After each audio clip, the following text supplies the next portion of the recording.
I'm Brandi Kruse. Coming up today on Undivided, everyone says that keeping boys out of girls' sports is an 80-20 issue. Well, we're about to find out if that's true. Plus, Elon Musk weighs in on Seattle's radical public schools. And when it comes to your pocketbook feeling a little bit thin, Governor Bob Ferguson wants the focus to be on Donald Trump, not him. That and much more coming up today on Undivided. Remember, you can support our show. That's how this show is possible for just $5 a month by becoming a paid subscriber. Go to undividedpod.com. That's undividedpod.com.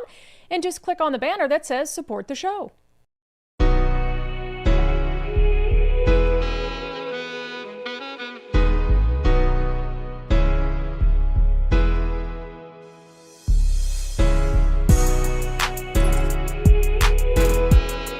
Hello, and welcome to Undivided. Thank you for being here. Thank you so much for your commitment to giving Common Sense a comeback, and thank you for allowing us to take a vacation. You really are the best bosses ever. We do appreciate it. Maybe we'll talk about our vacation a little later on in the show, but we don't have time for pleasantries. We have to get back to the business of common sense. So much has happened since we've been on hiatus or holiday, as the Europeans call it. Now I'm all Parisian and fancier than everyone. So there's very few opportunities, I think, that we actually get, short of like elections, to really gauge whether this thing that we're all fighting and working toward, a return to sanity and common sense, is actually feasible in a state like Washington, where we feel like and we fear and we see things going so drastically in the wrong direction, and so antithetical, really, to the idea of common sense. So I think we have an opportunity to see whether the people of Washington state have it in them, whether they're willing to push back in a way that I think, to me, is the safest way for them to do it, to push back against something that is so clearly dumb and so clearly illogical. So our friends at Let's Go Washington, which of course were behind the slew of initiatives that have been pushed over the last couple years, have dropped 2 new initiatives. And I have to say, I love these, because they're so different from the previous initiatives. I mean, one of them is exactly the same, but I'll explain what I mean by different.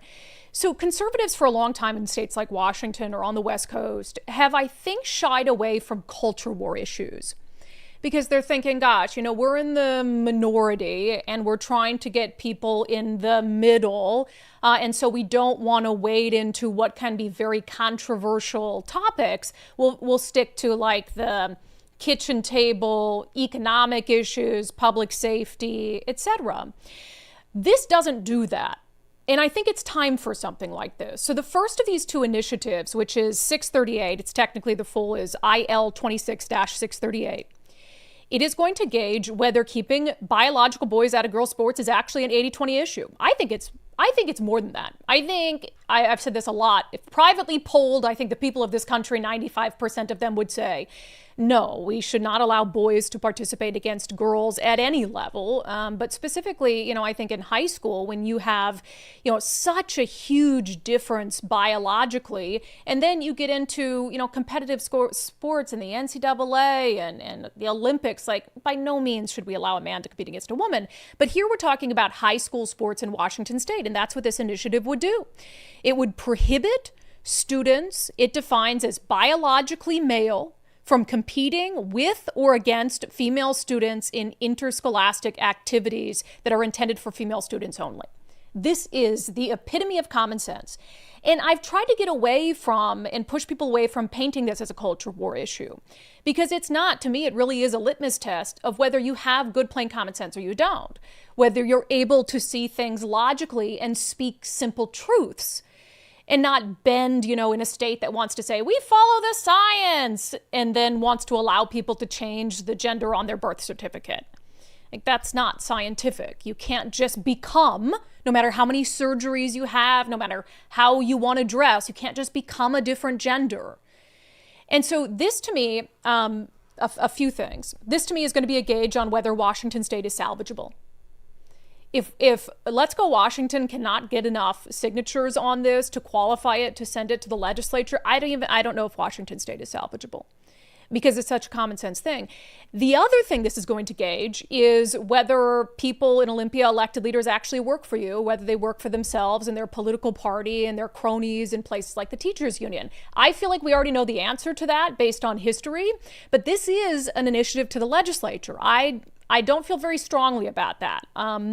And I haven't told Brian Haywood this, but I would rather it be an initiative to the people, frankly, because we've already seen what the legislature does with initiatives to the legislature.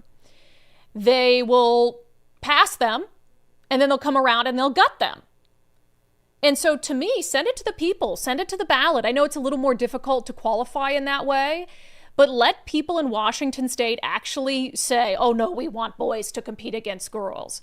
So instead, this is an initiative to the legislature, although that's still good because it would put lawmakers on the record on this issue. And so far, they haven't had to be on the record on this issue. So you send it to them and you make them either ignore it or reject it, or hopefully pass it and then leave it alone and say, hey, the people have spoken. We got hundreds of thousands of signatures on this. And yeah, it just makes sense for us to say boys can't compete against girls. And we've had so many stories in this regard. And to any members of the media, of the mainstream media, who actually want to cover this issue fairly, there is no shortage of young female athletes in the state of Washington who are willing to speak up about it, who are willing to come do interviews with you and tell you how this issue is impacting them. In fact, we featured two of them on Truth Tellers while we were on vacation, Frances Stout and Annalie Wilson, who have become such important voices in this debate, both female athletes who have taken a stand for themselves and against the state leaders who continue to thrust biological boys into girl spaces. What is that like for you as a young woman to see our state leaders oppose protecting you?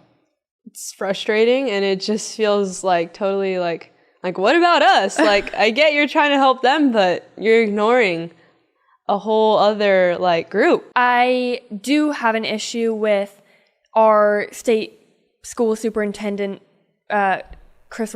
I think that he has failed us as students and athletes, and you can't live in this false world and hide away and say, oh, this isn't going on, and put yourself in the eyes of a high school student who is trying to get through her 4 years and play the sports that she enjoys and have a safe space to change in a locker room without having someone of the opposite sex look at her. Yeah, and this initiative really is about, do you stand with girls or do you stand against them? There is not any sort of middle ground. It's either you stand with girls or you stand against them. And we're talking about such a small percentage of the number of high school athletes in Washington state who are being protected by people like Bob Ferguson, Kruse, and the Attorney General Nick Brown, the most powerful politicians in our state, all men, by the way. The lengths they have gone to protect the small number of boys who want to compete against girls and totally ignore and tread on the young women who are trying to enjoy their 4 years in high school. Some of them, like Annalie, she could be a college athlete. She could go to college and get scholarships for track. But Lord only knows if she keeps losing to biological boys, whether a recruiter is going to dig deeper and say, oh, well, she got smoked by this person and they don't know that it's actually a man because they haven't dug any deeper than that. And by the way, Annalie has reached out to Governor Bob Ferguson. Annalie and her family have reached out to Superintendent of Public Instruction Kruse to say, hey, just meet with me. Just hear my story from my perspective. You're going to all these great lengths, pushing back against the Trump administration, suing the Trump administration to try to continue to allow biological boys to race against me and beat me. At least hear my side of the story. And they haven't responded. Does that really surprise anyone? So now we have an opportunity, the common sense people of Washington state, to do what should have been done all along. To say, no, if you're a biological boy, you can't compete against girls. And so that is going to be through this initiative. Now, there are two initiatives that Let's Go Washington has released. That's one of them. The other is IL 26-001. What would this do? Well, we're going to give the old parental rights another shot. Remember one of the last initiatives that Let's Go Washington had put forth, gathered enough signatures for, was successfully sent to the legislature, that the legislature passed into law, was the Parental Bill of Rights. And what did they do? They came back the next year, last year, and they gutted it. Well, actually, that was technically this year, right? Gosh, time flies. They gutted it. So in 2024, they said, oh, well, we got this initiative from the people and they want parents' rights and education, so we'll just pass it, and then we'll come back in 2025 and we'll gut it. And we'll claim that the initiative is just hateful and bigoted. And it's all about, trampling on the rights of transgender kids, and it's dangerous. And that's what they painted it as. So remember I said earlier that these two initiatives, to me, they take on issues that conservatives have usually sort of stayed away from. And you might say, well, that's not true, Brandi, because this is basically just a redo of the Parental Rights Initiative. But when the last Parental Rights Initiative was introduced in Washington state, it really was about, and the framing of it from Let's Go Washington, it wasn't just about like culture war issues and radical gender ideology. It was about everything. Like, hey, parents should know what's happening from a disciplinary perspective in their kids' school. Parents should know, if their school is seeing a mental health counselor, for instance. And yes, parents should know if their kid goes to school and identifies as Tammy instead of Timmy.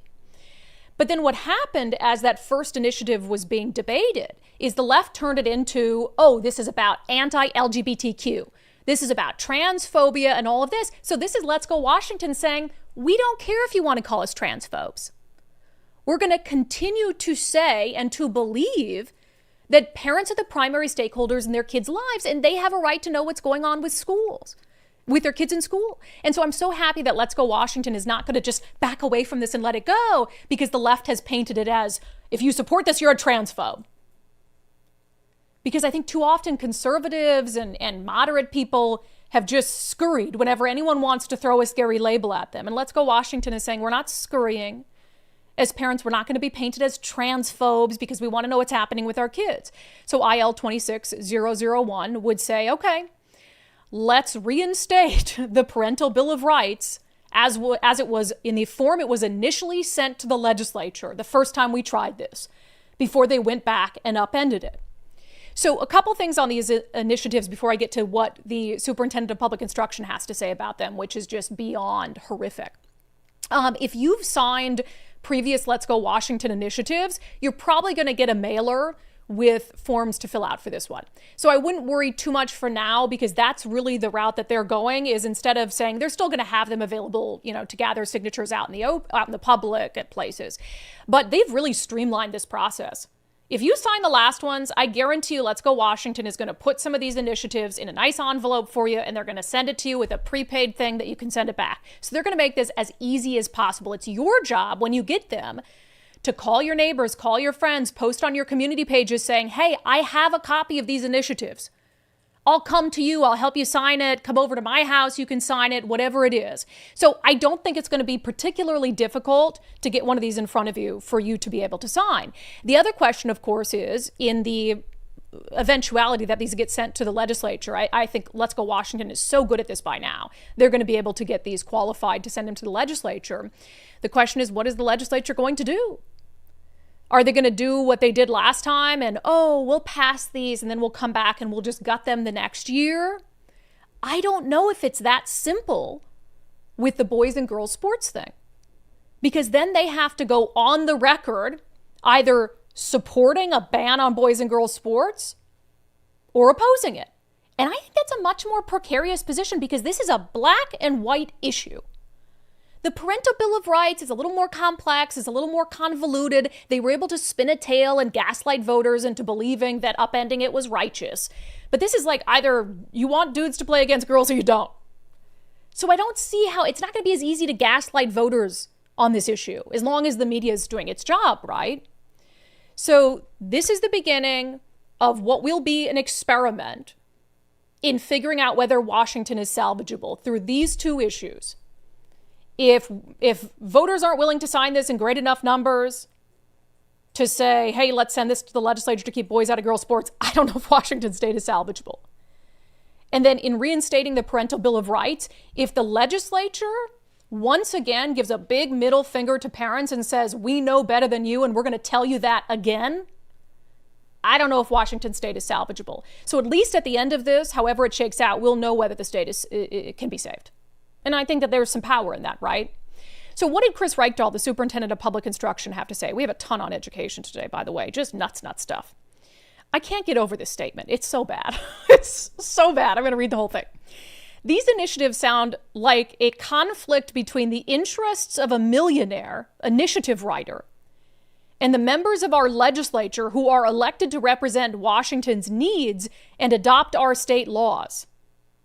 OSPI and Superintendent Reichdahl's job, this is from the office, from a spokesperson, is to communicate, uphold, and enforce the law. Washington's anti-discrimination laws comply with federal civil rights and non-discrimination laws. So first thing, these initiatives sound like a conflict between the interests of a millionaire initiative writer and the members of our legislature. First of all, Brian is just the one who funds them. Brian can't send an initiative to the legislature all on his own, as you know. Hundreds of thousands of Washingtonians who the lawmakers in Olympia are supposed to serve are the ones who signed it and were able to get it sent to them.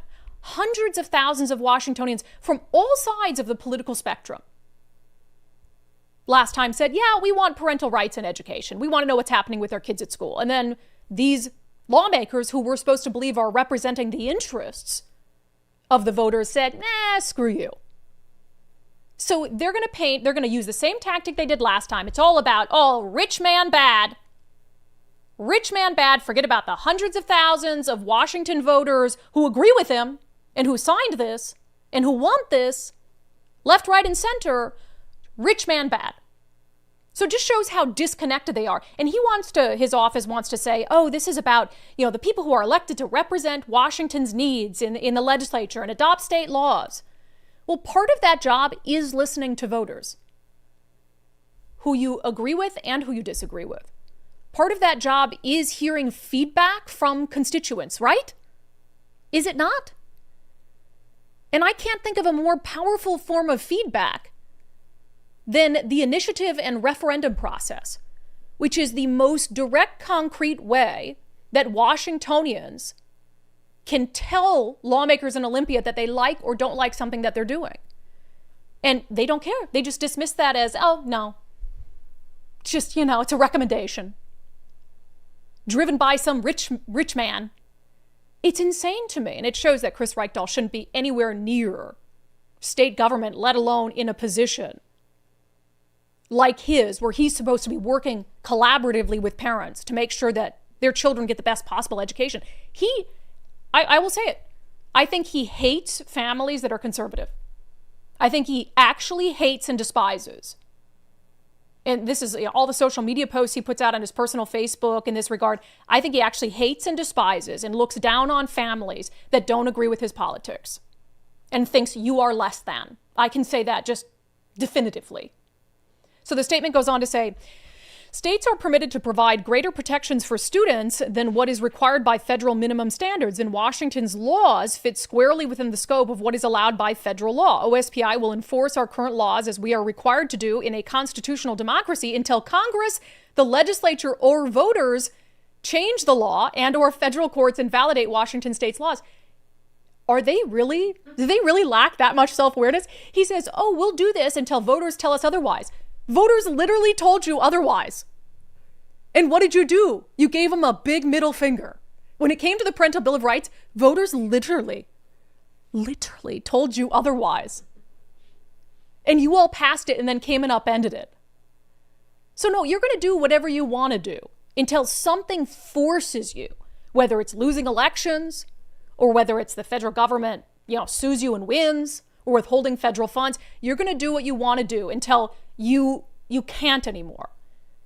And clearly to you, you've said that the initiative process is not a deciding factor on what you're going to do and how you're going to vote and the laws that you're going to pass, because you genuinely don't care what the people of Washington state have to say or the feedback that they have to give you. That's just an insane statement.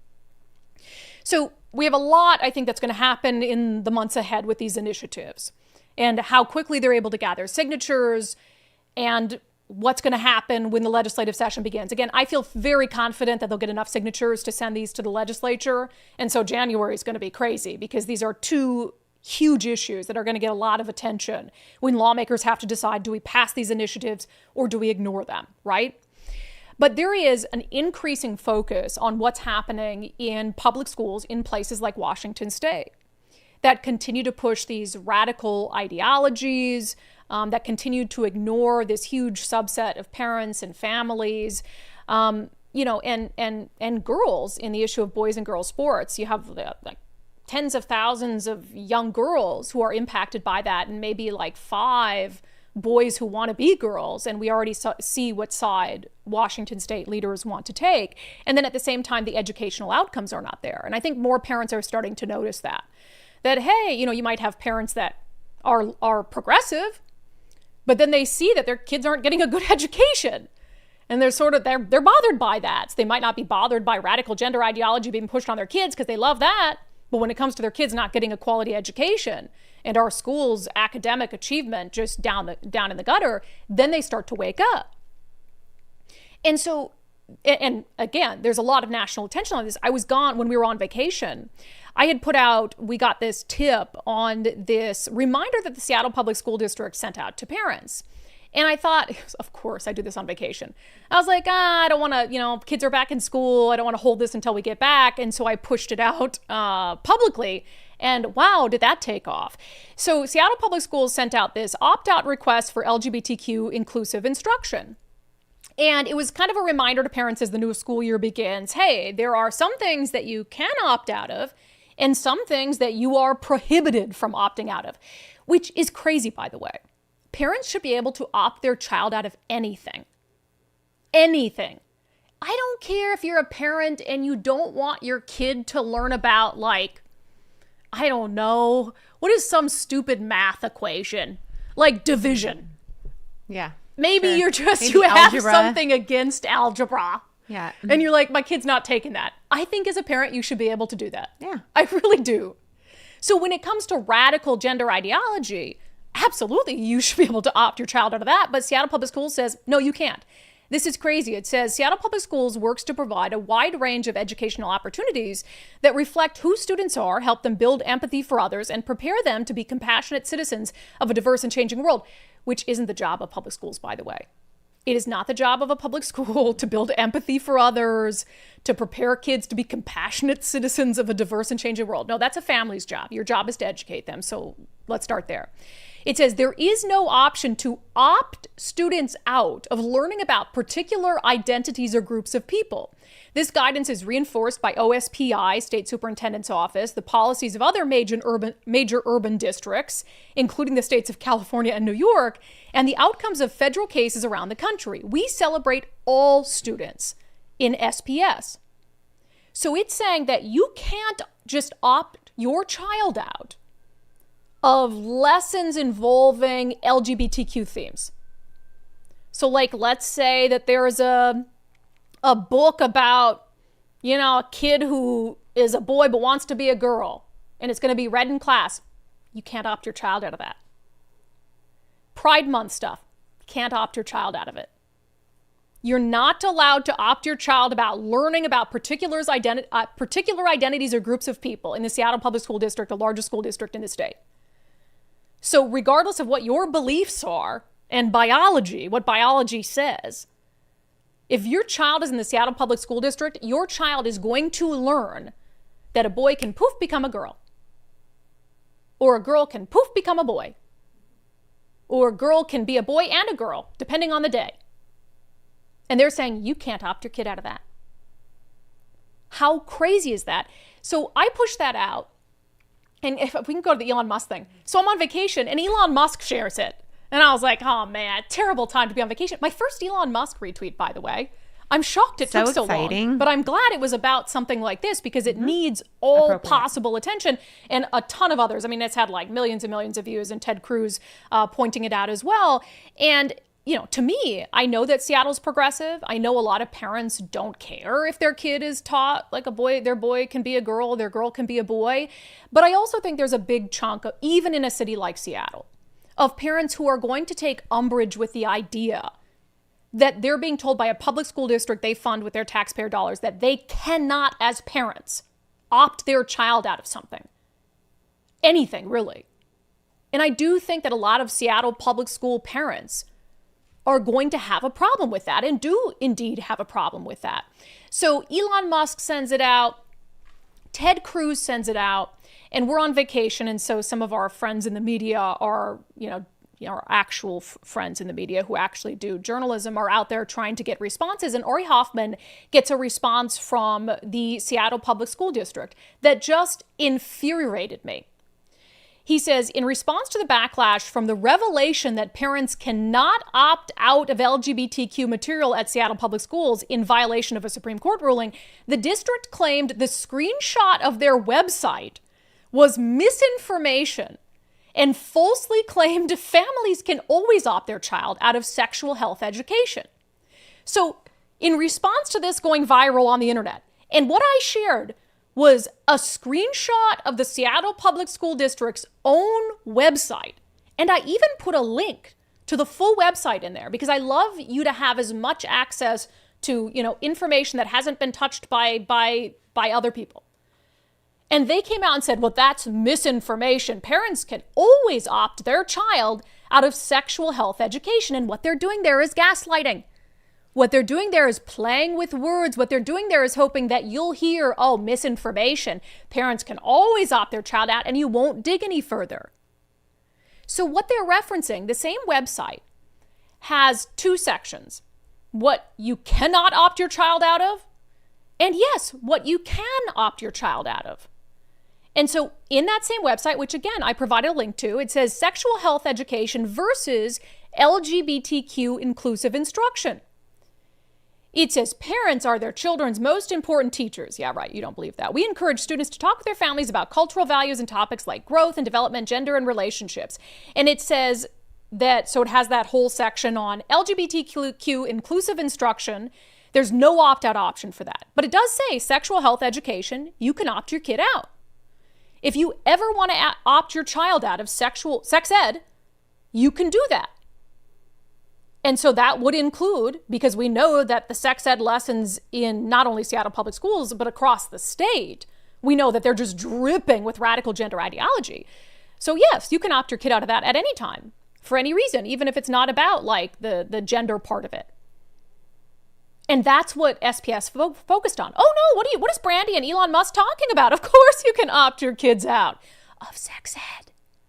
But you can't opt your kid out of, and this is from their website, book readings that include LGBTQ plus characters, discussing bullying prevention, sharing pronouns, displaying posters or flags supporting the LGBTQ plus community, acknowledging Pride Month, or teaching LGBTQ history. So you cannot opt your child out of Pride Month. They're admitting that on the website.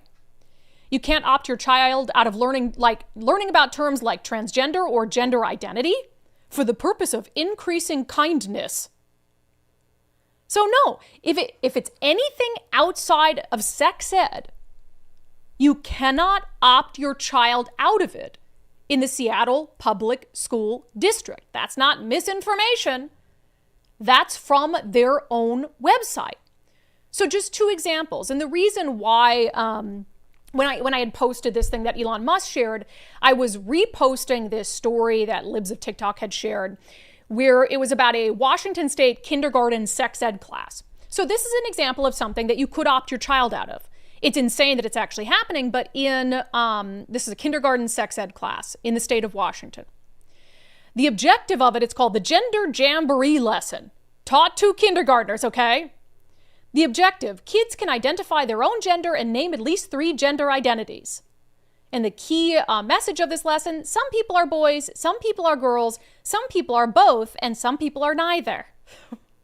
So that's an actual sex ed lesson being taught to kindergartners in Washington State. The Gender Jamboree, that you can leave kindergarten being able to name at least 3 gender identities and learn that you can be whatever gender you want.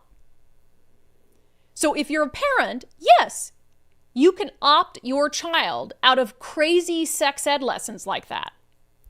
However, you have to know about it.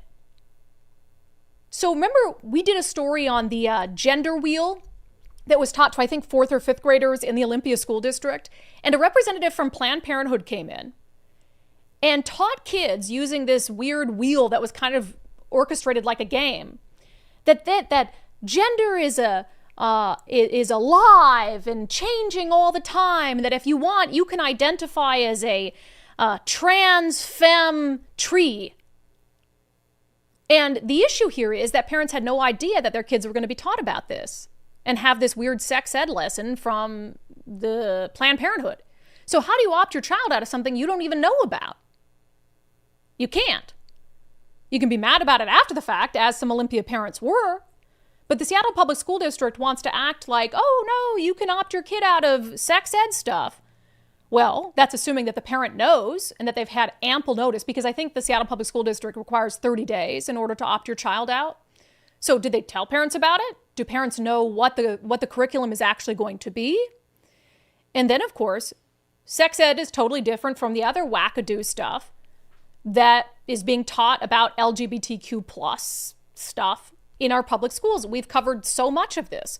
Just a couple examples. Books, remember, that's one thing that, oh no, you can't just say that your kid can't be read a book with LGBTQ themes. Well, what about this book that was read in the Stanwood Camino Island School District that said, when you were born, you couldn't tell people who you were or how you felt. They looked at you and made a guess. Maybe they got it right, maybe they got it wrong. Yeah, so for parents, you can't opt your child out if the school wants to read them a book that says doctors guess when you're born as to whether you're a boy or a girl. That's insane. Or how about that book that it was in the Bellingham Public School District, right? Highline Public School District, where it was showing like transgender nuns in a pride parade. Nope, that's learning about specific groups of people. So if that book was read in the Seattle Public School District, you couldn't opt your child out because you'd just be a bigoted parent. Even if, as a parent, you didn't want your child to read about transgender nuns. I don't know. It's so strange. It's so strange. What parent thinks that that's okay for a school to say, we're going to teach your child that at birth a doctor guessed what their gender was and you can't do shit about it? What parent thinks that's acceptable? It's wild. And again, here's just one more example. If you're a parent in the Seattle Public School District and you have a kindergartner, well, they could be at school and a guy or something named Brennan Ham might read them a book about a teddy bear who is transgender. I prefer my name to pronouns, but anything said with respect is great, so they, she, and he all work for me. The full title is Introducing Teddy, a gentle story about gender and friendship. Take a moment and think, what does gender mean? Where have you heard it before or seen it? Thomas the Teddy took a deep breath. I need to be myself, Errol.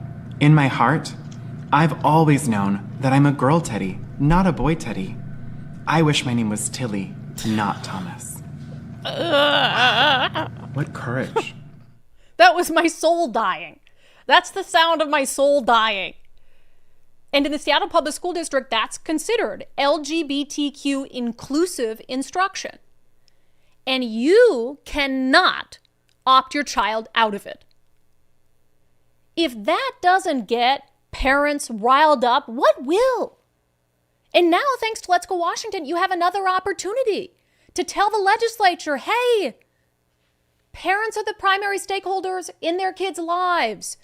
And we should be able to know everything our kids are being taught in school. We should be able to opt out of anything that we choose. And we should be able to feel confident that we can send our child to a public school district that's being funded with our hard-earned money. And that if we don't want them to be exposed to radical, nonsensical gender ideology, then they won't be.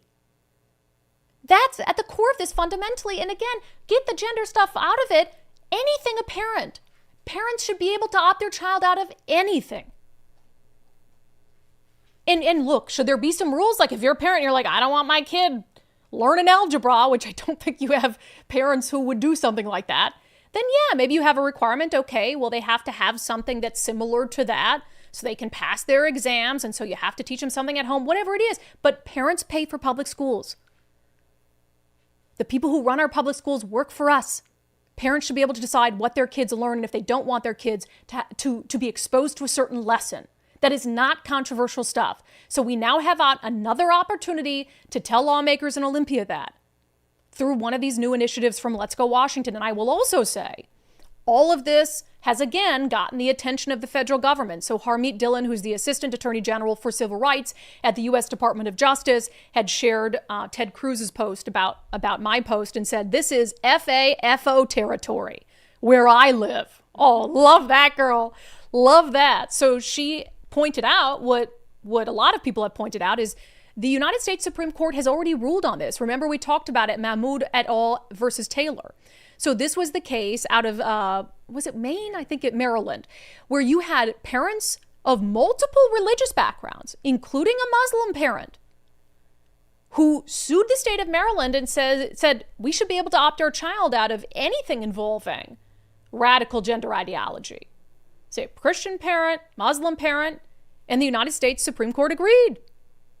So this has already been decided by the Supreme Court. I will say, if there is a Seattle Public School District parent who is so inclined, we've already had offers of free legal representation because somebody needs to sue over this. And it looks like maybe Harmeet Dillon and the federal government are eager to sue over it. But if there's an individual parent, because they always need standing, right? So if there's an individual parent that wants to push back, you can be the face of it. You won't have to pay anything, any legal fees. Reach out to us. We can connect you with the legal team that has agreed behind the scenes to take this fight on. So it's just wild stuff. I mean, it is crazy stuff. I'm so glad Let's Go Washington is not backing down. If there's any member of the media that wants to, again, cover this issue fairly, either of these things really, we have a list of detransitioners. We have a list of parents who'd be happy to talk to you about wanting to know what's happening with their kids at school. We have a long list of female athletes who would be more than happy to do interviews for your newspaper, come on your news program, and talk to you about the real impacts that Boys and Girls Spaces is having on them. There are plenty of opportunities to cover these initiatives and this issue fairly, and I really hope that the media does. Just crazy stuff. Crazy stuff. All right, coming up next, Bob Ferguson wants anyone who's concerned about their pocketbook to blame Donald Trump and ignore the billions of dollars in new taxes that he has passed. First, I have encouraged you guys to take the First Mark Challenge, firstmarkinsurance.com, firstmarkinsurance.com. Why? It's free. Why else? We all need insurance. Why else? You could save thousands of dollars a year. It just takes a little bit of time to do the First Mark Challenge. Basically, you'll set up a conversation with them, firstmarkinsurance.com. They'll go over your current insurance, talk to you about your insurance needs, what's happening with your family, with your kids, with your house, with your cars, whatever else is going on.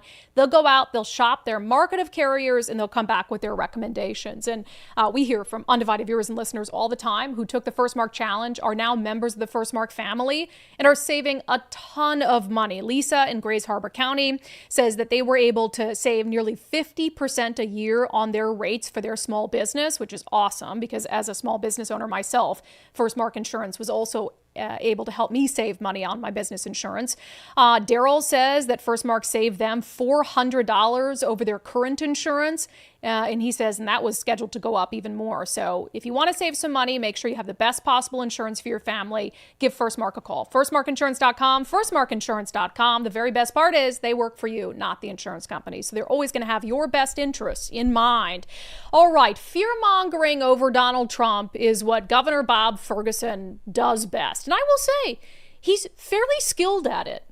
He can make life more expensive for you and then turn around with a straight face and convince you to blame it on President Donald Trump. This segment is brought to you in partnership with our friends at Future 42.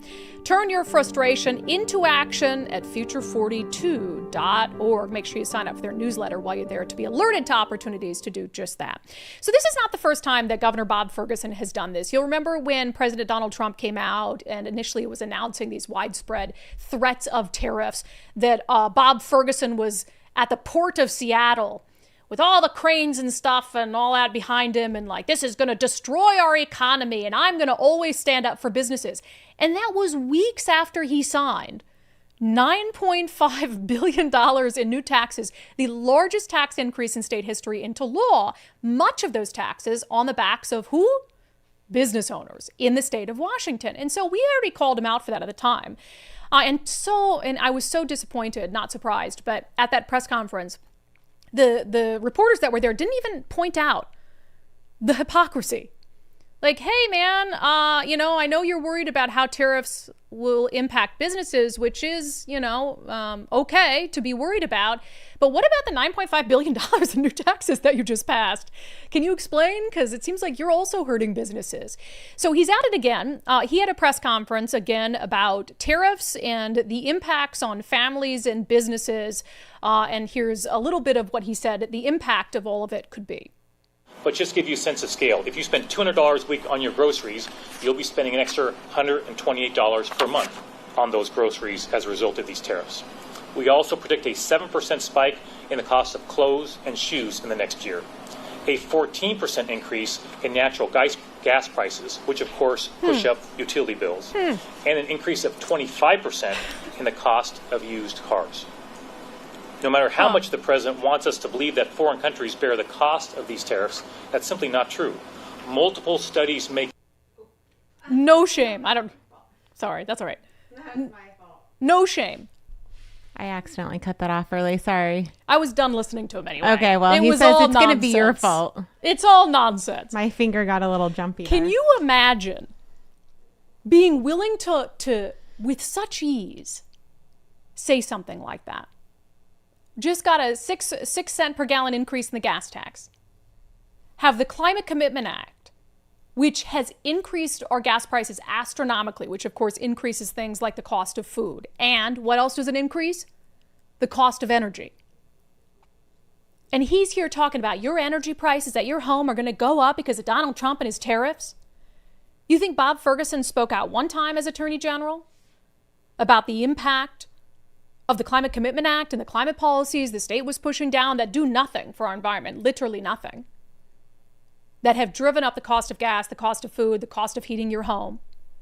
That's all okay because my buddies in the Democratic Party did it. But now tariffs, oh my gosh, it's going to make everything more expensive. And he talks about the cost of clothing and the cost of shoes. Remember this past session when Republicans introduced an amendment that would have given parents a tax holiday for back to school shopping? And Democrats said, nah, we can't do that. They don't care about the cost of buying your kids shoes, buying your kids clothes to go back to school.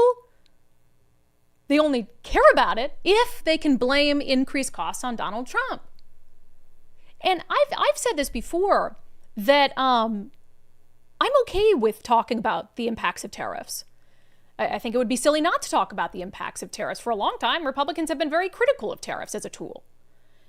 And yes, tariffs can have an impact on the cost of things and the economy, and it's perfectly fine to talk about that, but not when you're completely ignoring how you are impacting the cost of things and the economy. And this is something that Jim Walsh pointed out, the chair of the Washington State Republican Party. As Bob Ferguson was gearing up to have this press conference, he said the current governor's latest press conference is a desperate attempt to distract attention away from his budget and policy failures. Bob Ferguson signed an operating budget that spends too much. Bob Ferguson signed $14 billion in new state taxes that still aren't enough to cover his increased spending. Now he's trying to distract people from his failures by whining, Trump, Trump, Trump. Don't let Ferguson fool you.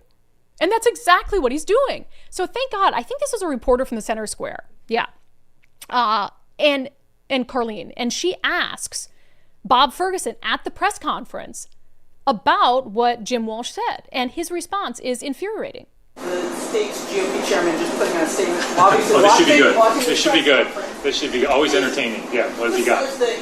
This focus on tariffs is an attempt to distract away from the budget. Do you have any response to that? I mean, what I will say is I'm someone who believes in data and actual numbers and being prepared. And so, look, if the chairman has a critique of the actual numbers, looking forward to hearing that. I'm not hearing that in a statement. He's not challenging the numbers. He's not saying this isn't real. He's not saying tariffs are good for business. If he does, have him come on down to Boon Boon Coffee Shop. I'd invite him to come on down, right? Maybe have a conversation with the folks in our grocery stores, or actually they're talking to the customers about what choices they're making in the meat they're purchasing. Maybe have those conversations. Easy to put out a press release and a statement. I get that. That's what he does. I get that. But look, as a governor and as leaders in our communities, right, we need to engage in reality, okay? And reality is what these numbers say. And look, we're going to And I think the questions go with this. We'll be taking steps through the budget process to what we can do to mitigate these harms, to anticipate loss of general fund revenues, and welcome anyone who wants to be constructive in that effort. And by the way, Jim Walsh has said, okay, I'll come do that. Happy to talk to the coffee shops and the people at the grocery stores who are being impacted by tariffs. I'd love to do that. Now, let's see if Governor Bob Ferguson is willing to talk to people who are impacted by the taxes that he just passed. Is he willing to talk to people who are impacted by the Climate Commitment Act? By increased property taxes, increased gas taxes. So he's accusing Chair Walsh of only telling half the story while he stands there and only tells half the story. And as I've said, neither approach. If you're going to completely ignore tariffs, you're going to completely ignore state level taxes, then you're doing people a disservice because people are impacted by all of them. But the impact is far more profound when you have the largest tax increase in state history that isn't temporary. Tariffs, first of all, many of them have been a threat that has been mitigated by deals. And then you're talking about trying to make deals to make the tariffs temporary, to try to get the means to an end. These tax increases are permanent, and they're only going to compound over time. So Bob Ferguson wants to act holier than thou, totally. He knows that there's a basis to that critique. That's why he gets all shifty and is looking around him and is laughing and, making it about Jim Walsh and Donald Trump. He knows there's a basis to that critique, which is why he won't just answer the question directly. Like a common sense person would say, look, yeah, we did pass the largest tax increase in state history. We were backed into a corner. I was a new governor. I was handed this budget deficit. And yes, I take responsibility for signing those new taxes. They do have an impact on businesses. I'd be happy to hear from businesses and Washingtonians about that. And at the same time, we're looking at these tariffs and the impacts it's having on real people too. Is that really so hard? Why is that so hard? It's crazy to me. And the question is, why do voters allow him to get away with it? Why do voters allow Democrats, the party in power, the only party that has significant power in the state of Washington, to get away with it, to get away with the gaslighting and the lying? It has to become exhausting at some point. The blaming Donald Trump for everything has to become exhausting at some point. Speaking of, so we have crisis after crisis in the state of Washington and West Coast states around homelessness and substance abuse and all of these things. And President Donald Trump is not only trying to help, but the federal government is actually helping West Coast cities, whether they like it or not, dig themselves out of the depths of these crises they've created. And the federal government is, of course, getting no credit for it at all. Let's talk about it in our segment, Unbelievable.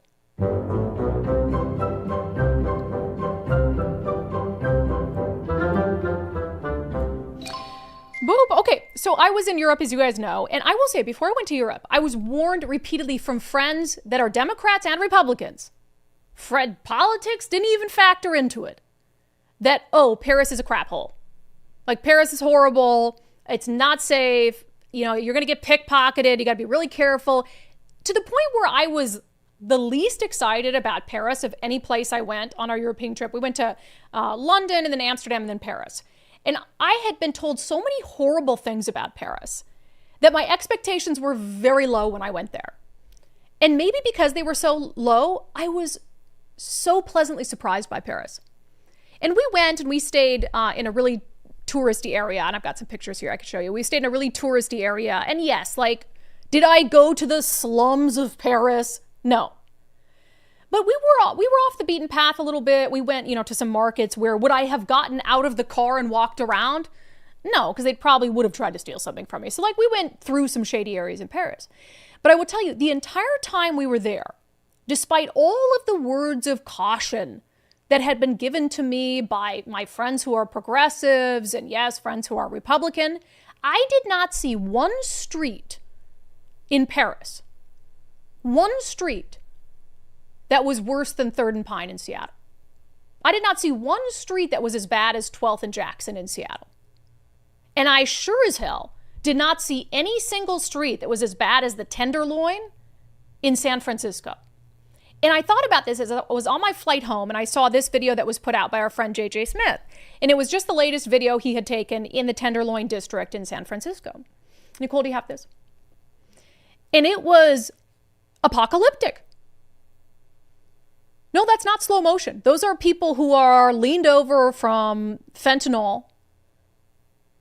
And it looks like the scene out of a zombie apocalypse.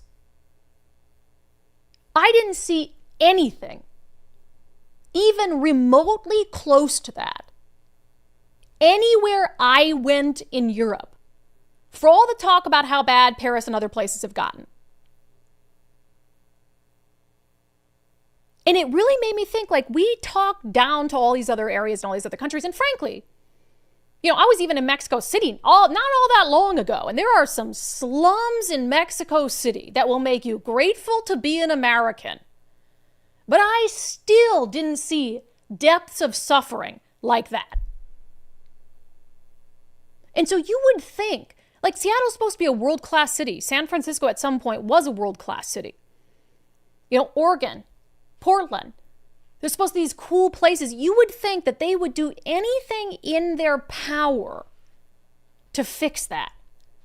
That for any elected official in any position of authority who saw scenes like that they would say, this looks like a third world country. This looks like an apocalyptic hellscape, and we're going to fix it. But of course they don't. It just gets worse and worse and worse and worse. And you have the Trump administration that's finally coming in and trying to help these blue cities dig themselves out of these deep, deep crises, and they're getting absolutely no credit for it. And the drug side of this is one big place where this is happening right now. So, for instance, down in Oregon, there's been all of these, and I'll say too, there's different types of intervention, right? So you've seen what's happening in DC and in Chicago. And look, I think that there is room for disagreement about whether the federal government should come in and like federalize the police force in a place like Chicago. Frankly, if I were the mayor of Chicago, I wouldn't like that idea either, because there's got to be this separation. A little bit different in DC, where the president does have some authority because, of course, the White House and the Capitol are in DC. But you even see this pushback from Democrats, even when it can't be construed as overreach. For example, the DEA, the FBI, Homeland Security, etc., they've always operated within these blue cities. Like, there's always been FBI investigations and DEA investigations and ATF investigations happening on the streets of Seattle and the streets of Portland and the streets of LA. And they've never had an issue with any of it, right, until it's President Donald Trump doing it. And there's no accusation of overreach there, but they've ramped up efforts. And if you were the mayors of these cities, you should be celebrating it. Like, hey, this isn't overreach at all. These are federal agencies taking out serious offenders, helping clean up our streets from drug traffickers, etc.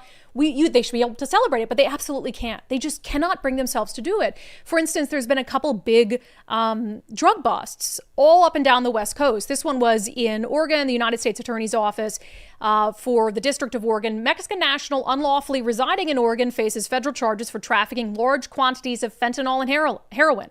His name was Gildorado Garcia, 45. He was an illegal alien from Mexico, and he was distributing fentanyl and trafficking heroin. They found him with 43 pounds of illicit drugs. Think of how many lives saved. And again, go back in your mind to the scenes of what's happening on the streets of Portland and San Francisco and Seattle.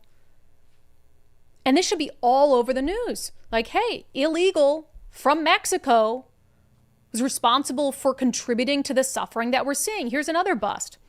3 Hondurans unlawfully residing in Oregon arrested for trafficking fentanyl in downtown Portland. And the interesting thing about this is we've been talking to Andrea Suarez for years with We Heart Seattle. I mean, going back 3 years, she was talking about the Honduran nationals who were trafficking these deadly drugs on the streets of West Coast cities. She'd met some of them.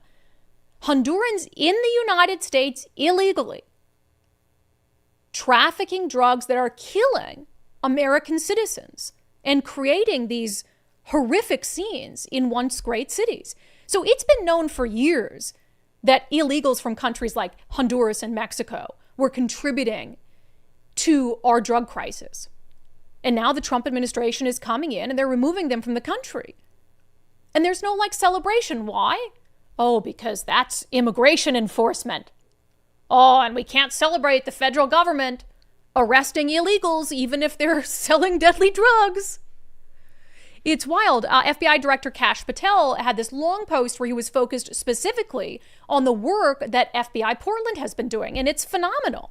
He said, this FBI will not tolerate our great cities becoming victimized by violent crime. Here's just some of what happens when the FBI gets after it in Portland and crushes violent crime.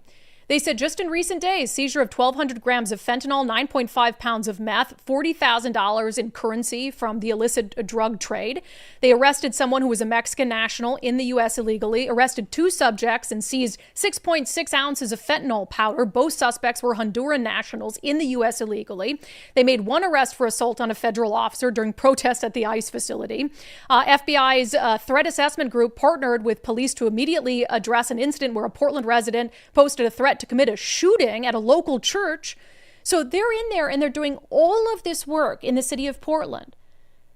And of course, the media won't touch this stuff.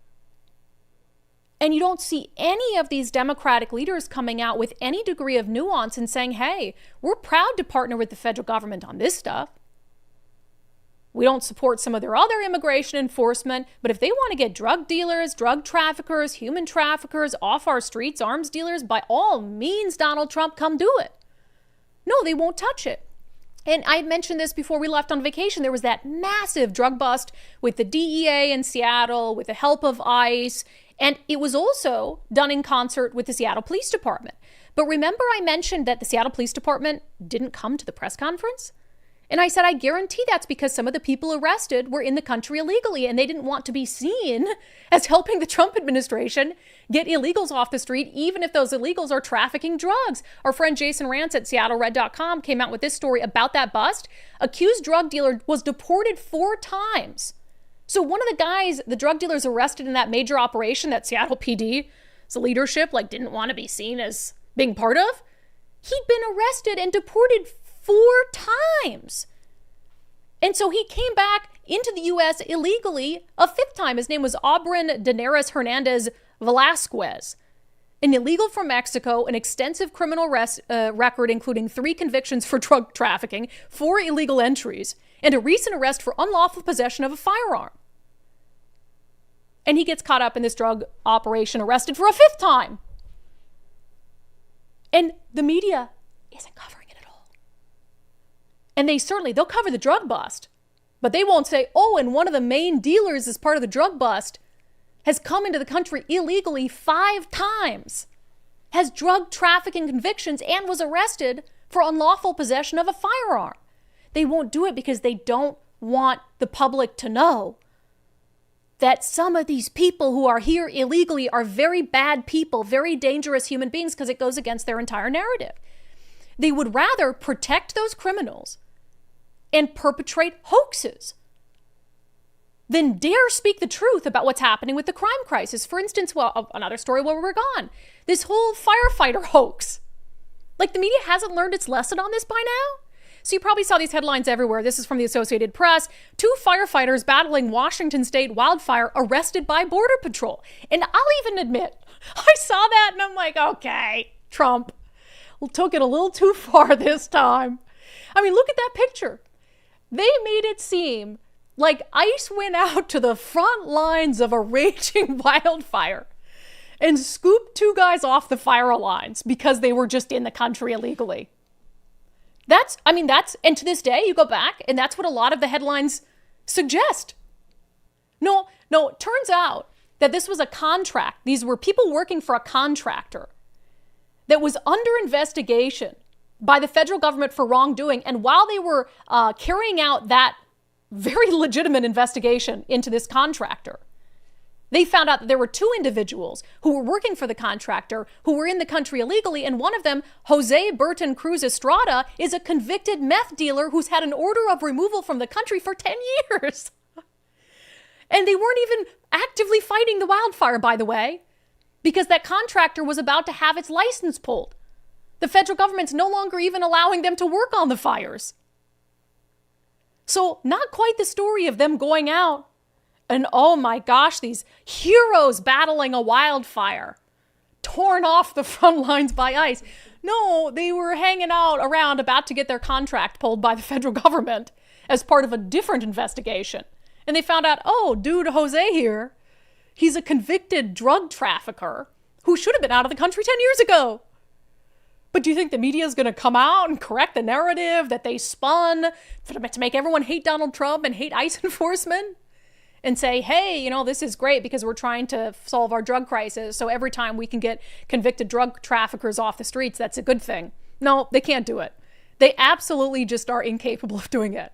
And I have a story coming up in the show next about this horrible case of the stabbing on the train. And it's just an example of, I've really come to believe the media, I'm not talking about individual people, but the free press in America really is actively working against the interests of the country and against the interest of Americans by manipulating them, by hiding the truth from them, by pushing false narratives and hoaxes. I hate this whole, I used to hate it. The news media is the enemy of the American people, but I'm sorry, it's true. It's so true. And this next story, which is just sad, I think speaks to that quite a bit. It made me cry reading it over the weekend, but we'll get to that in a moment. First, we are, in fall, it's September, so you're running out of time to register to attend the Engage conference at Meydenbauer Center, which is happening October 22nd and 23rd. It's being put on by our friends at the Rental Housing Association of Washington. I'm going to participate in it with my friend Jonathan Cho. We're going to talk about how the media covers housing policy in the state of Washington. It'll be a lot of fun, but there's a ton of other panels if you're interested in housing policy in politics in Washington. So sign up, go to rhawa.org, rhawa.org, sign up for the Engage conference. And while you're there, if you're a landlord in the state of Washington, make sure to become a member of RHA, rhawa.org. They can help you navigate the complex world of housing policies and rules and regulations. So you really do want to make sure you have them on your side, rhawa.org. Okay, so carrying on this theme of, and this makes me so sad, and it really does make me grateful that I left mainstream media when I did, because it's not redeemable. It's really not. And I've told you guys before, I've come to believe that the media as it's currently constructed just can't be fixed. And one of the reasons I know for sure it can't be fixed is they refuse to learn lessons. They refuse to acknowledge failures, and they're incapable of growing and changing. And this story underscores that completely. So I'm not going to obviously play the video. You've probably all seen it. This Ukrainian refugee in Charlotte who was stabbed to death from behind by this guy who's just been, he's the poster child for a revolving criminal justice system. And got out on cash bail, had some issues clearly with mental health, but lifelong criminal. And the video shows this Ukrainian refugee came here for a better life. She just got off work, coming in on the train, sitting down. Within just a couple minutes, he pulls out this pocket knife and stabs her repeatedly in the neck from behind. And there's so many horrifying parts to this video. The lack of people coming to her aid was pretty startling to me. That just kind of sit there as she's bleeding out was pretty startling to me. I guess it's not a surprise, considering I think it's like the Daniel Penny effect. You prosecuted a guy for coming to people's aid on a train and tried to ruin his life. And so now people are trying to second guess, maybe doing the right thing. So it was already bad, right? And I know that there's some conservatives who want to jump on these narratives about race and crime, immediately, and just look at the stabbing itself and say, black perpetrator, white victim. And I do think that there is a space to discuss black on white crime, which is far disproportionate to white on black crime. But had the media immediately came out and reported on this and talked about, there's a lot of conversation about the crime crisis on public transportation and all this. You could have talked about it through the lens of the mental health crisis. You could have talked about it through the lens of this guy had been arrested repeatedly and released repeatedly. There was an angle on cash bail that you could have talked about here. Had the media came out and talked about any of those angles of this story, or even just covered the horrific nature of it, like this brutal story, then I don't know that it would have been, it wouldn't have taken on the life I think that it's taken on. But instead, what does the media do? Well, in the first 24 to 48 hours, they ignore it entirely. And there were conservatives on social media who were doing searches of all the major news sites, New York Times, Washington Post, CNN, CBS, NBC. No coverage of it whatsoever. Of this, and then they were comparing it to, you have this black man who stabs this white woman to death in cold blood on the train. 0 stories versus like all the stories done on George Floyd and all the stories done on Daniel Penny, who actually like came in and saved someone, and all the stories on him and how he overdid it. And then this woman on the train just brutally murdered. No stories at all. So they ignored it. And then that, yes, made sane, rational people online be like, why are they ignoring this story? It doesn't fit into their race narrative. It's black on white crime, so we don't care about it. Now, if the role was reversed and it was a white person who came up behind a black person and stabbed them repeatedly to death on a train, we all know it would have been wall-to-wall coverage, especially if the white person walked off and said, I got that black girl, I got that black girl. And that's what happened in this case. You can hear in enhanced audio this black man walk off and say something to the effect of, I got that white girl, I got that white girl. If the roles had been reversed and it had been a white person who stabbed a young black woman who was sitting there peacefully, innocently, then it would have been all over the main news outlets. We already know that. So I don't think it was a particular surprise to me that the media ignored it. It didn't fit into their race narrative and didn't fit into their crime narrative, whatever it was. But I even guess I never ceases to amaze me how shameless they can really be. So they're raked over the coals for not covering it for like 48 hours. And then they decide, okay, we've got to cover it. But how do we cover our asses? So here's how they cover it. 2 examples from Axios and Politico. Axios. The gruesome video of the fatal knife attack on Irina Zarotska on a light rail car in Charlotte is drawing attention from MAGA influencers seeking to elevate the issue of violent urban crime and accuse mainstream media of undercovering shocking cases. Politico. Ukrainian refugee killed in North Carolina gets dragged into political messaging war. She's not getting dragged into anything. She's dead.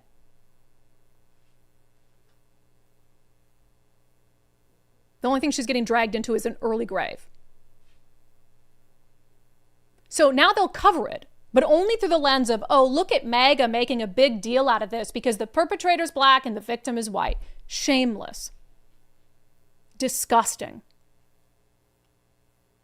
And no self-awareness. No self-awareness of the very salient points that were being made about how the media chooses to cover certain crimes while ignoring others entirely. Like I saw, somebody posting about George Floyd and how he got all these celebrations and statues and a gold casket and, years worth of media coverage about his death at the hands of Minneapolis police officer. And the type of people that the media chooses to pick up and elevate and celebrate. And then someone like this young, white Ukrainian refugee is nothing. Nothing. And the only reason it's a story now is because MAGA's making it a story. It's genuinely disgusting. A couple clips from the network news shows Van Jones on accusing MAGA and conservatives of race mongering by paying so much attention to this case. We don't know why that man did what he did. And for Charlie Kirk to say, we know he did it because she's white, when there's no evidence of that, it's just pure race mongering, hate mongering. It's wrong. Yeah, no, there is evidence of it. There is evidence of it because as he walked down the train, her blood dripping from him, he said, I got that white girl, I got that white girl. And also, Van Jones, when you guys have obsessed over other instances, like in George Floyd's case or Daniel Penny's case, There was no evidence that Daniel Penny put a chokehold on that man because he was black. Yet what did you immediately do? You made it about race. So when a white person does it, or even a white person defends people, then it's about race. Oh, you killed that man because he's black. Without any evidence of it. In this case, you have actual evidence where the perpetrator himself brings up race. And you say, oh, there's no evidence. This was racially motivated. How anyone can watch CNN anymore is a mystery to me. How anyone can watch MSNBC anymore is a mystery to me. And I'm not saying like Fox News is perfect. It's just the other side of the same coin from like MSNBC. But when it comes to Fox News, they are consistent in covering crime. They are consistent in highlighting the crime crisis. And it doesn't matter the color of the skin of the perpetrator or the victim. But, I mean, just disgusting. I'm not even going to get into the Brian Stelter stuff. There's just like all these Brian Stelter, Breonna Keeler, all of them making it about Donald Trump and MAGA when covering this story. It's really disgusting. It's one of the worst instances I've seen of media malpractice. And they don't get it. They don't get it.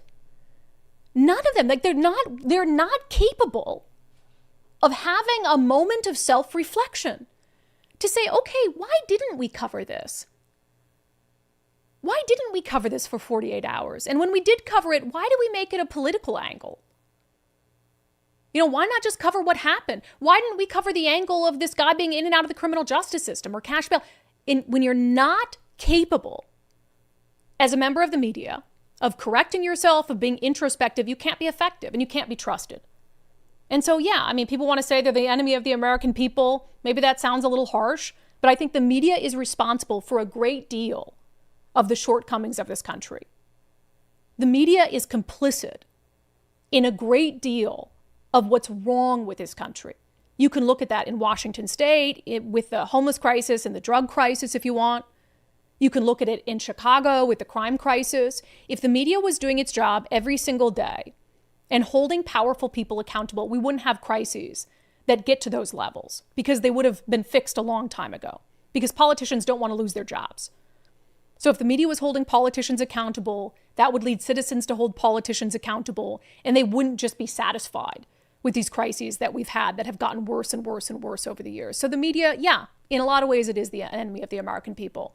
And that's a shame because it should be the opposite. The media should be a champion for the American people. The media is sometimes the only entity standing in the breach that's supposed to hold the people who have power over us accountable, and they refuse to do it when those people are Democrats. Shameful. All right, coming up next, we'll get to the Daily Subscriber Show poll and your comments. Man, I missed you guys. I really did. Maybe we'll talk a little bit about our vacations. Maybe not. We don't want to, be vacation braggers. We just love taking vacations once in a while. All right, with trade deals affecting global markets, the uncertainty of AI, new digital coins seemingly every day, can't keep up with those. Are you concerned about how much risk your retirement portfolio is exposed to? Is it time to get back to basics? Well, if you think so, join Bulwark Capital's Zach Abraham for his Back to Basics live webinar. It's happening October 2nd at 3:30 p.m. Pacific time. The webinar is going to be a frank discussion on the basic fundamentals of value investing, a perspective on the outlook for the remainder of 2025, plus a full reveal of how Bulwark is always looking for opportunities to lower risk, lower cost, and give your retirement as much upside as possible. Hear directly from Zach as he shares insights in this free Back to Basics webinar, October 2nd at 3:30 p.m. You can register for free right now. KnowYourRiskPodcast.com. KnowYourRiskPodcast.com. We're also going to have a return this week of Doge Watch. We've been off for a couple weeks, although I think we're changing the name. I did say once Doge kind of goes away, which I feel like Doge has gone away a little bit, they're just letting it have like a sail off into the sunset. But there's still so much need for a Doge-style eye on things that are happening. So anyway, look forward to that. Okay. Oh, wow. Nicole made a little graphic of our vacation. Nicole, hello, Nicole. People would like to see you, I think. Sure. Is that okay? Yeah. Wow. Okay. I can't pull up the vacation pic while I'm on, but that's okay. then I can. Where'd you go? I went to Greece. I So island nice. hopped. That was my first time island hopping posh. Greece. Oh, it was amazing. Yeah, your pictures were good. They were.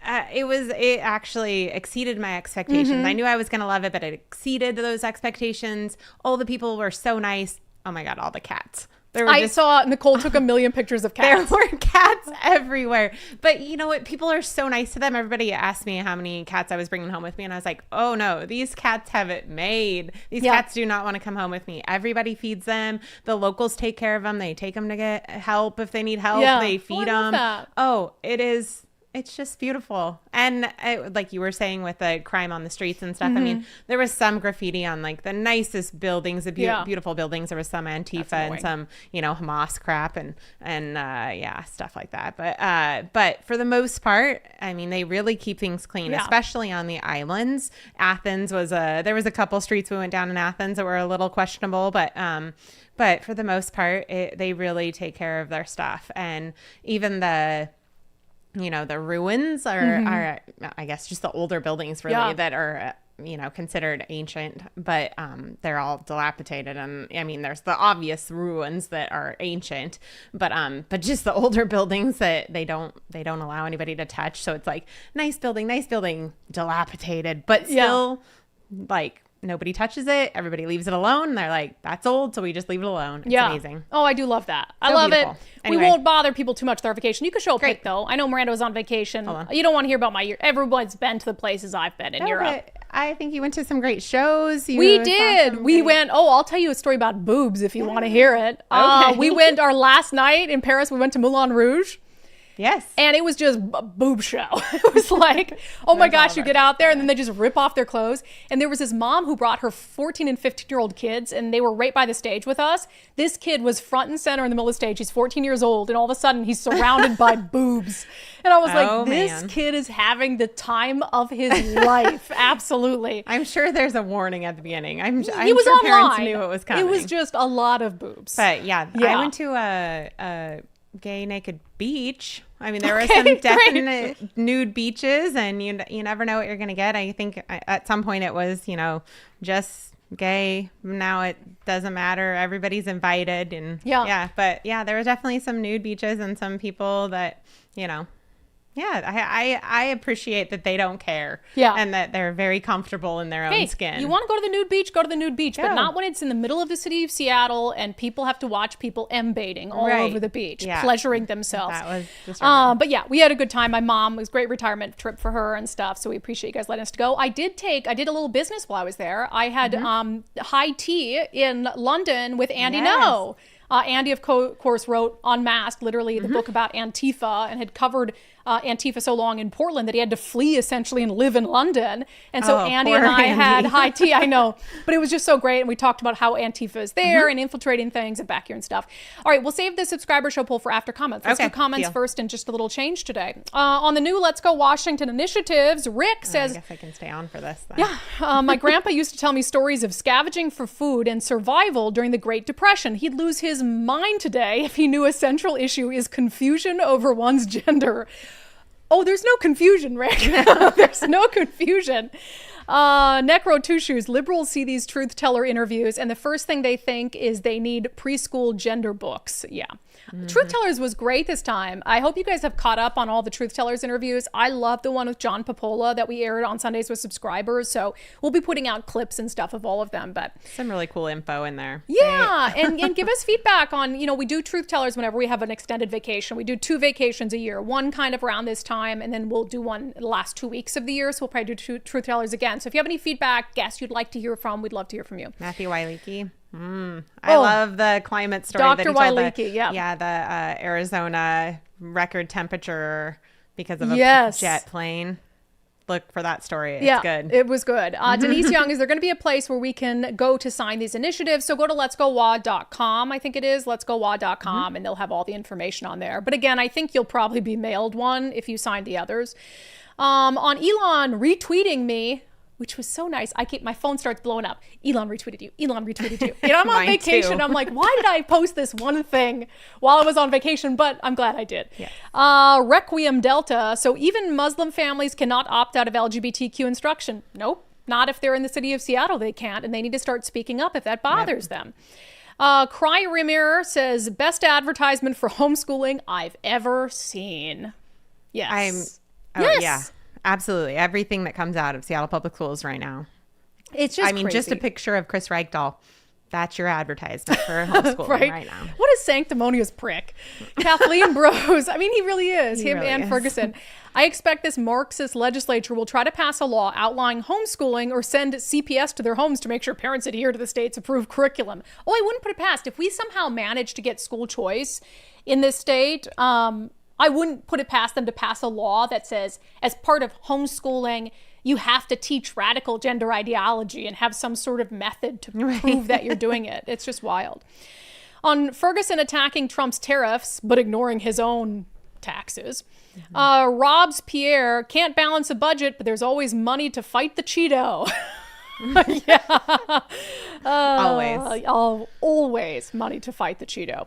I just think it's funny because he says that Jim Walsh should come and have a conversation. He literally, people are asking him for conversations. We have Annalie Wilson who is asking to have a conversation with him, and he will not sit down with anybody that doesn't, want to have a conversation about the same thing that he agrees with. We should try to facilitate that. Maybe let's reach out to his office and say, here's an interview we did. They want to meet with him and are saying that he hasn't responded. Is he willing to meet with female athletes? I think that would be good. On the feds cleaning up blue cities but getting no credit, Andy Silly of the $10 super chat. So nice to hear Brandi almost properly pronounce San Francisco like a native. Why? San Francisco? Is there only one way to say it? San Francisco. San Francisco is the place to be if you're a fentanyl addict. San Francisco. La Pickett. Feds must step in for Americans when states don't do their jobs. Mama Pillow. How many deaths in Chicago is okay? When did they say we need help? Galen Turner, did you notice that Sideshow Bob posted these were literally firefighters? On the firefighter story. So that makes Bob literally a liar. Yes, he is. Let's get to the subscriber poll since it's this topic. I asked subscribers on Patreon, Locals, and X, would you support Trump sending troops into Seattle to help fight crime? And in the poll, I said it could be either National Guard troops or active duty troops. So would you support the Trump administration sending in troops to fight crime in Seattle? Nicole, yay or nay? Well, I gave 3 options, actually. Yes, no, or yes, but only with the city's permission. Well, I'm not sure that crime is the problem right now. The drugs and the well, crime comes with drugs. It goes deeper. Yes. So cleaning up Seattle, yes. I support that, I guess. I mean, I'm with you on you can't just have all these troops move in if Seattle is fighting it. You can't have this, war between the government and local and national. I don't really see that as a feasible thing. That's not a good look. Yeah, not a good look. I say no. Say no. Well, but if Seattle agrees, if Seattle agrees, yes. But it's a slippery slope. I don't want to see it. I certainly wouldn't want a Democratic president coming in and forcing red states to do something crazy. And here's the other thing that I don't believe the Trump administration is being fully kind of honest about.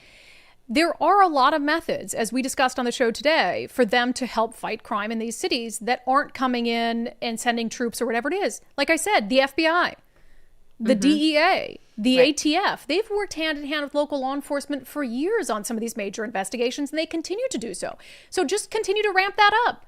Hey, get more, flood the DEA on the streets. The DEA has the authority to disrupt drug trafficking operations.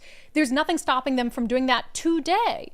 So they have the ability to fight crime. The ATF, how many of those gang members in Chicago are using illegal or stolen guns? That is in the purview of the ATF. The ATF can handle that. So I don't think you need troops per se, but 82% of subscribers say yes, you would support it.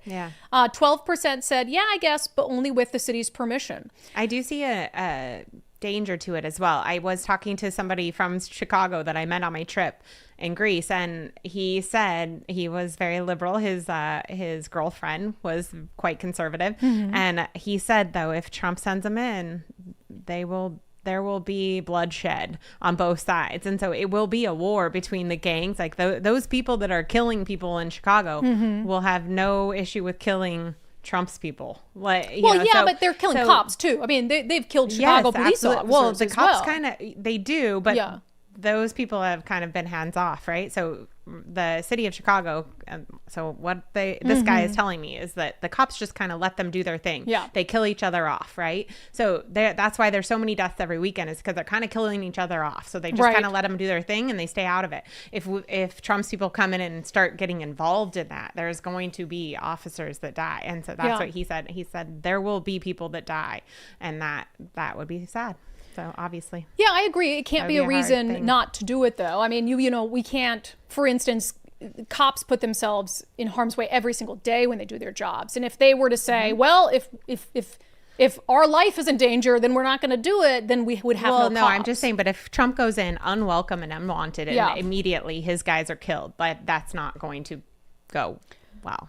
Well, and I've said that about the drug cartel, right? Like, the drug cartel is a powerful force, and you know, they're at some point, if they're losing too many drugs to seizures, if they're losing too many of their human assets or whatever it is, they're going to fight back, and it's going to be deadly. But I don't think that's a reason not to do it, right? Because the alternative is we have hundreds of thousands of people dying on our streets, and not just that, if you don't, you know, this idea of just let them die off, we also have billions and billions and billions of taxpayer dollars that are being funneled into those things as well. So we all have a stake in it. But it's an interesting conversation for sure. We just need to enforce laws. Enforce the laws. Enforce laws. I mean, these people get arrested. Keep them in jail. Yeah. If they, just enforce laws. Keep an eye on these people. I agree. A couple more comments on the poll. Nesser says, yes, please, and hurry.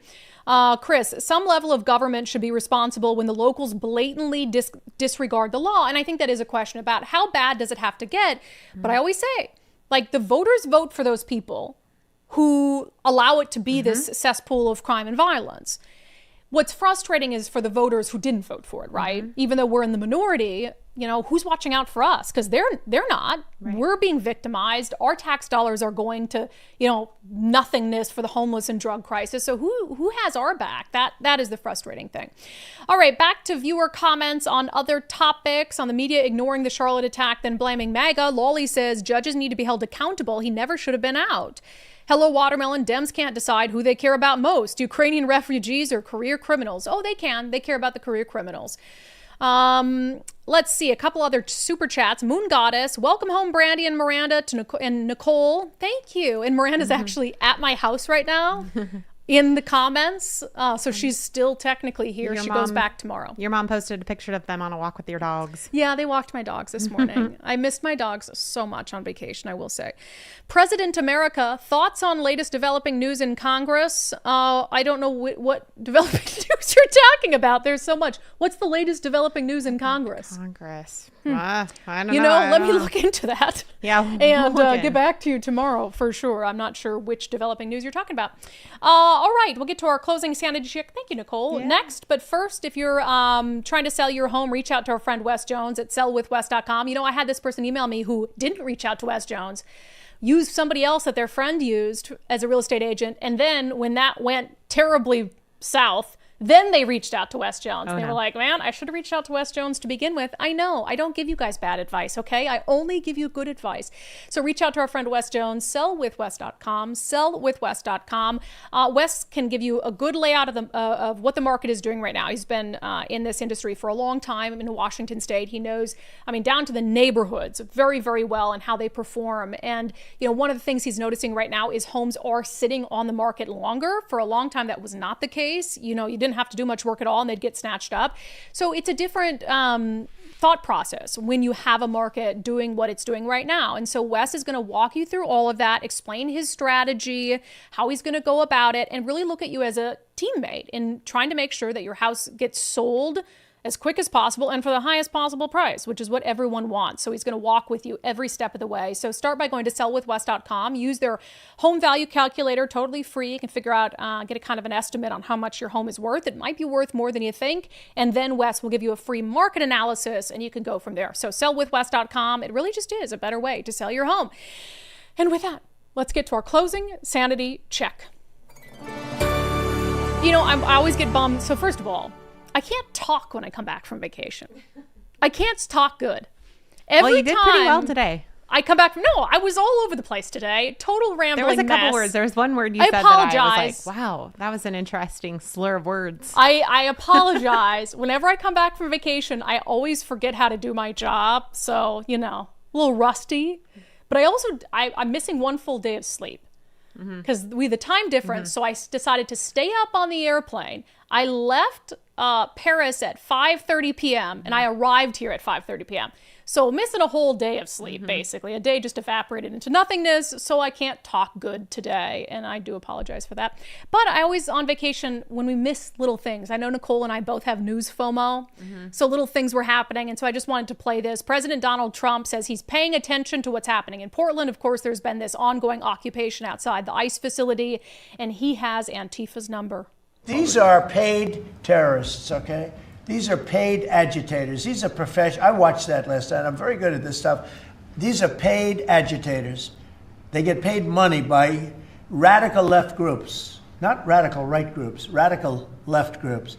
And they get paid a lot of money. And you see it with the signs. They all have perfect signs that are printed. They look as good as that sign. Those signs aren't made in basements.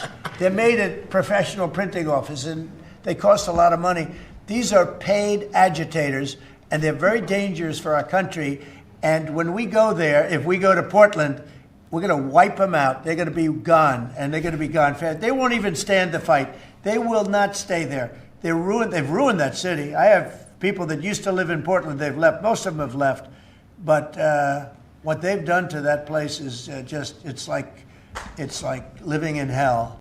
Yeah, I tend to agree, although the one disagreement I'll have with the president is some of the most dangerous Antifa types are not paid. They do that stuff for free, and that's even more disturbing. That has been our closing sanity check. Again, great to be back. Thank you guys for letting us take a little vacation. We sure do appreciate it. We appreciate all of you, but especially our paid subscribers who, help make this show possible. So if you want to become a paid subscriber, get access to our exclusive Sunday shows, go to undividedpod.com, undividedpod.com, and just click on the banner that says support the show. Shop our merch store while you're there so you can tell everyone while you're driving down the freeway that you have more common sense than they do. Pick up one of our great triggering bumper stickers while you're there. Undividedpod.com, undividedpod.com. We'll see you back here on the live show tomorrow at noon.